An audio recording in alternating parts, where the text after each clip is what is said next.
एक मंच जिसे फूलों से सजाया गया है। काले कपड़ों में उमड़ा लोगों का हुजूम उस मंच की ओर टकटकी लगाए देख रहा है और नारे ऐसे लग रहे हैं जैसे बेसब्री से किसी का इंतजार किया जा रहा हो। कुछ देर के बाद मंच पर एक ताबूत को लाया जाता है और ताबूत के आते ही लोग सिर्फ उसे छूने मात्र के लिए आगे की ओर बढ़ते हैं, अपने हाथ लंबे करते हैं और बैकग्राउंड में बज रहा है एक शोक संगीत। ये ताबूत किसी और का नहीं बल्कि ईरान के दिवंगत सुप्रीम लीडर इमाम सैयद अयतुल्लाह अली खामनेई का है।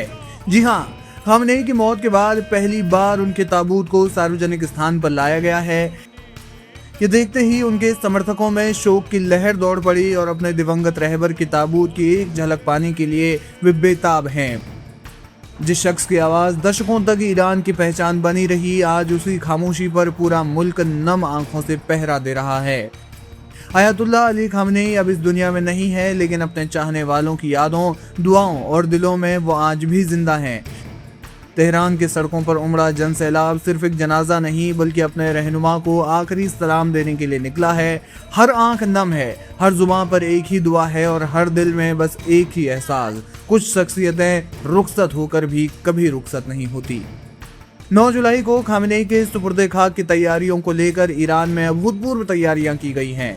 राजधानी तेहरान में सुरक्षा के कड़े इंतजाम किए गए हैं और हजारों सुरक्षा कर्मियों को तैनात किया गया है। प्रशासन को उम्मीद है कि अंतिम यात्रा में देश भर से लाखों लोग शामिल होंगे। इसी को देखते हुए अतिरिक्त बसों, ट्रेनों और अन्य परिवहन सुविधाओं की व्यवस्था की गई है ताकि श्रद्धांजलि देने आने वाले लोगों को किसी तरह की परेशानी न हो। सरकारी इमारतों, मस्जिदों और सार्वजनिक स्थानों को शोक संदेशों और काले झंडों से सजाया गया है। ईरानी अधिकारियों के अनुसार अंतिम दर्शन के बाद जनाजे की रस्में धार्मिक परंपराओं के अनुसार पूरी की जाएंगी। इस दौरान देश के शीर्ष राजनीतिक और सैन्य नेता मौजूद रहेंगे। कई विदेशी प्रतिनिधिमंडलों को भी अंतिम संस्कार में शामिल होने की संभावना जताई जा रही है। ईरान इस पूरे आयोजन को सिर्फ एक धार्मिक रस्म नहीं बल्कि एक राष्ट्रीय एकता और अपने सर्वोच्च नेता के प्रति सम्मान के प्रतीक के रूप में देख रहा है। खामनेई के निधन के बाद पूरे ईरान में शोक का माहौल है। कई शहरों में लोगों ने स्वतःस्फूर्त शोक सभाएं आयोजित की हैं। बाजारों और सरकारी कार्यालयों में भी शोक की झलक दिखाई दे रही है। तेहरान में उमड़ी भीड़ इस बात का संकेत दे रही है कि उनके समर्थकों के बीच उनका प्रभाव बेहद गहरा रहा है। कई लोग हाथों में उनकी तस्वीरें लेकर पहुंचे तो कई नम आंखों में उनके लिए दुआएं करते नजर आए। इसी बीच ईरान की ओर से अमेरिका और इजराइल को कड़ा संदेश भी दिया गया है। ईरान के एक वरिष्ठ सैन्य कमांडर ने चेतावनी दी है कि अंतिम संस्कार के दौरान या उसके बाद अगर ईरान के खिलाफ किसी भी तरह की सैन्य कार्रवाई की गई तो उसका निर्णायक और करारा जवाब दिया जाएगा। ईरानी अधिकारियों का कहना है कि देश की सुरक्षा एजेंसियां पूरी तरह से सतर्क हैं और किसी भी संभावित खतरे से निपटने के लिए तैयार है। इलाके में पहले से मौजूद तनाव को देखते हुए सुरक्षा व्यवस्था को और मजबूत किया गया है। ईरान का कहना है कि वो अपने राष्ट्रीय सम्मान और सुरक्षा से किसी भी तरह का समझौता नहीं करेगा।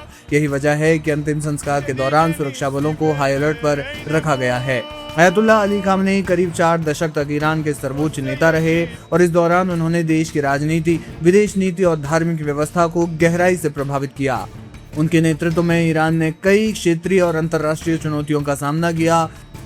उनके समर्थक उन्हें इस्लामी गणराज्य की मजबूती का प्रतीक मानते हैं जबकि उनके आलोचक उनकी नीतियों पर सवाल उठाते रहे हैं। बावजूद इसके उनके निधन ने ईरान के इतिहास में एक महत्वपूर्ण अध्याय का अंत कर दिया है। आज जब तेहरान की सड़कों पर जनसैलाब अपने नेता को अंतिम विदाई देने के लिए उमड़ रहा है तो इस सिर्फ एक राजकीय अंतिम संस्कार नहीं बल्कि एक ऐसे दौर को विदा करने का क्षण भी है जिसने दशकों तक ईरान की दिशा और दशा को प्रभावित किया। अपने समर्थकों की नज़र में खामनेई भले ही इस दुनिया से विदा हो गए हों, लेकिन उनकी यादें, उनके भाषण और उनका राजनीतिक प्रभाव लंबे समय तक ईरान की राजनीति और इतिहास में दर्ज रहेंगे।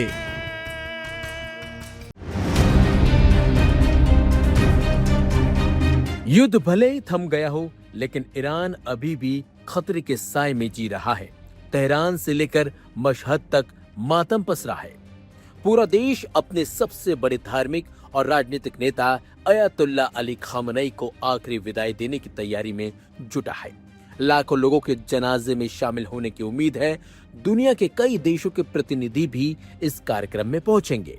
लेकिन अंतिम संस्कार शुरू होने से ठीक पहले एक ऐसा फैसला सामने आया जिसने दुनिया भर का ध्यान अपनी तरफ खींच ही लिया।